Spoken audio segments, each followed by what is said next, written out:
Hey there, welcome to Astea Fitness. My name is Robin Baker, and today we are going to be talking about these three main things, these three ways to have a more effective exercise program.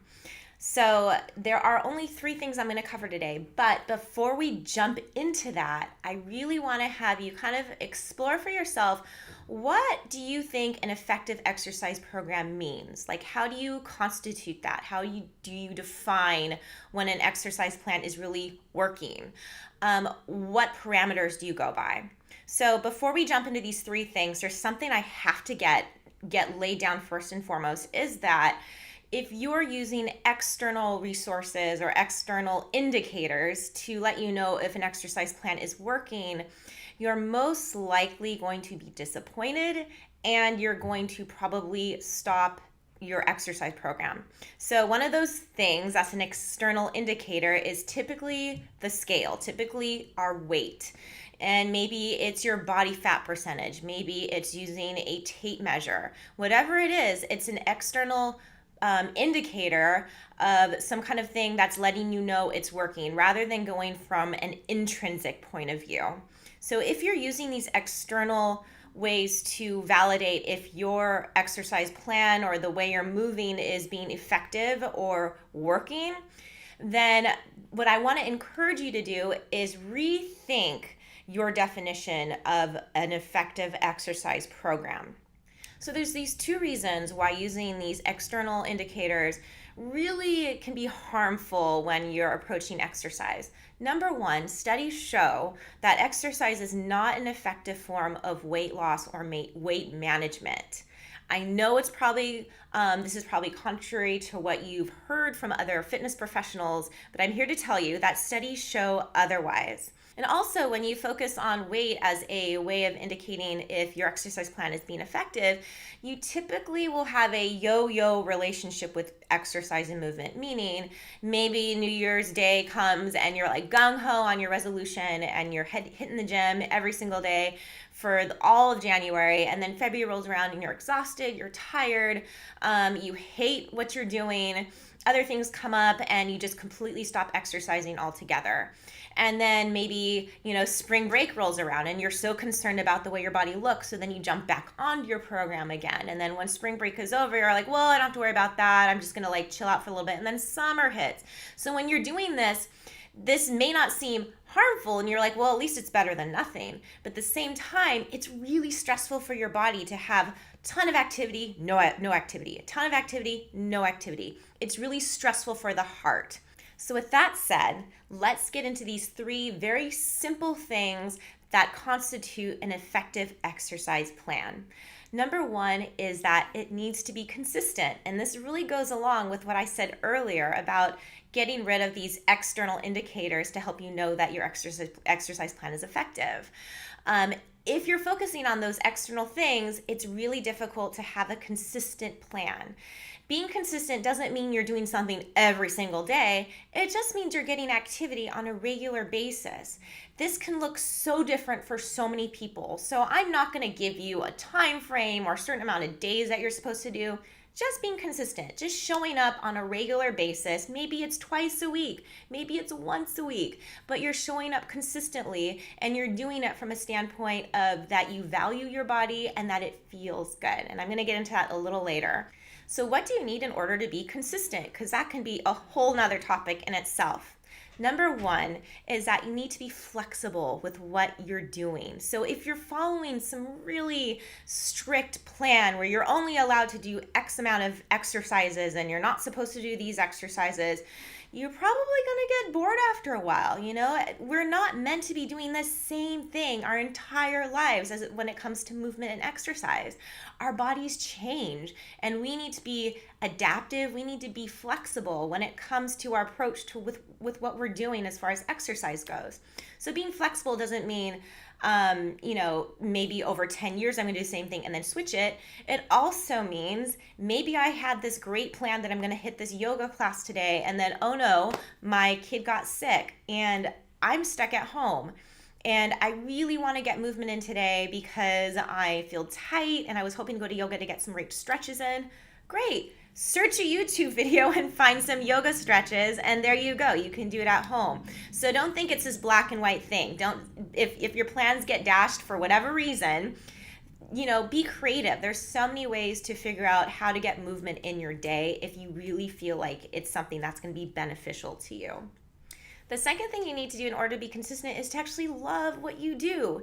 And to love what you do is usually you're having fun with what you're doing. So if you're really dreading your movement choice or your exercise choice or whatever program you've kind of put together for yourself, or you've heard from some other fitness guru, then you're probably not going to be consistent with it. It's probably going to be something that you're going to do for a little bit of time, and it's just going to be fall by the wayside, and you're not going to touch it again. So find something that you actually love to do and you enjoy doing. The last thing you need to do in order to be consistent is to be patient with yourself. Maybe you're starting off a whole new type of movement class or exercise class and you have no freaking idea what anyone's doing. Maybe you're falling down in the back of the class. Maybe you're tripping over the step as you're doing a step aerobics class. Whatever it is, be patient with yourself, right? I tell this to my son who's 6, right? You didn't learn to walk in a day. It took a lot of time for you to learn how to even walk, even crawl. So be patient with yourself. You're doing these complex movements that you have no idea maybe what you're doing and you're just kind of going with it. As long as you enjoy it, you're going to be able to be patient with yourself. So those two kind of go hand in hand. If you love what you're doing, it's a lot easier to be patient with yourself. So the second thing to make exercise more effective for you is that it needs to make you feel good. And that's a very, very broad statement, right?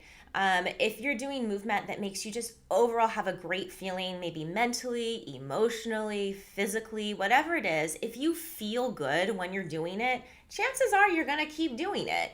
No one did something and said, oh, I feel like crap, and they kept doing it.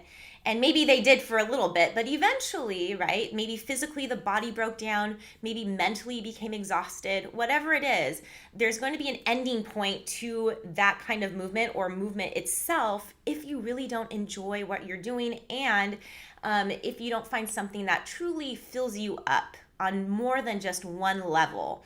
I always try to find something that not only physically benefits me, but benefits me emotionally and benefits my mental health as well. And the last thing to make exercise the most effective for you is to get rid of extremes. Meaning, if you're doing an exercise program that is extreme, maybe there's a lot of high impact, it's really taxing on the body, there's not any wiggle room for, like lighter days or even days off or more than one day off. I know a lot of programs have, right, the rest day, and that's usually some kind of yoga or stretching. How about taking a complete day off, not even stretching? Unless your body is aching, then maybe that's another story. But how about doing nothing? Is that part of your exercise program? If your program that you're practicing is very extreme, very rigid, almost like military style of exercise where there's no compromise whatsoever, you're eventually going to have to pay the consequences for this.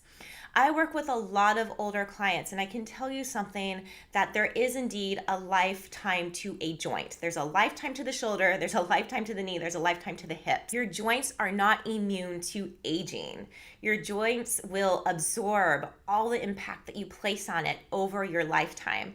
So maybe you're in your 20s and you're hitting CrossFit or you're doing some extreme boot camps, and that's all fine and well. And then maybe you hit your 30s and you're still trying to do this and it gets harder and you start hurting more, but you're like, this is a thing I do. And you're so attached to this form of movement that you're not able to be flexible and change your approach once your body changes. And this is where problems happen, right? We become attached to a certain way of moving and we think this is the only way, this is the way my body is going to feel its best if I only do it this way.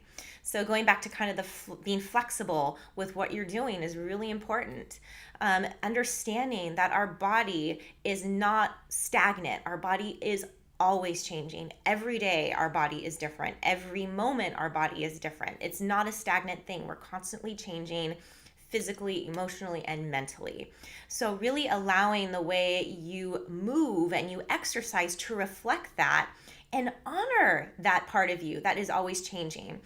It's really important to see exercise as something that you do over the span of your life. It's not something that you're going to only do in your 20s and then just kind of, let it go when you get older. It's really important that you keep movement consistent. And this doesn't mean that you have to be running every day. It doesn't mean you even have to be walking every day. It's just important that the joints get lubricated, that you have some kind of movement in your body, because studies show that it helps physically and mentally to have some kind of movement in your body. Our bodies were designed to move. Life is long. We can't approach exercise as this like sprint. It's really important that we approach life as a marathon. We pace ourselves. We don't exercise just for the moment because our body is able to do something and we think, oh, I'm just going to keep doing it this way. We have to really adapt as our body changes and our lifestyles change and our sleep changes and so many other things change. And it's really important to take everything into consideration when you're making a choice when it comes to exercise and movement. So that's it. I hope these tips were helpful for you. So just to recap what I went over today of how to make exercise more effective for you is, number one, it needs to be consistent. And to be consistent, you need to be flexible with what you do. You need to love what you do, and you need to be patient with yourself. Number two is that it needs to make you feel good, and that's going to be different for everybody.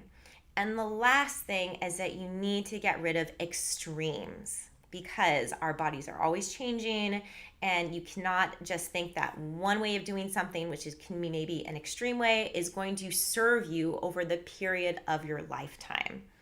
Again, I hope these were helpful for you. What of these have you already applied into your approach with exercise?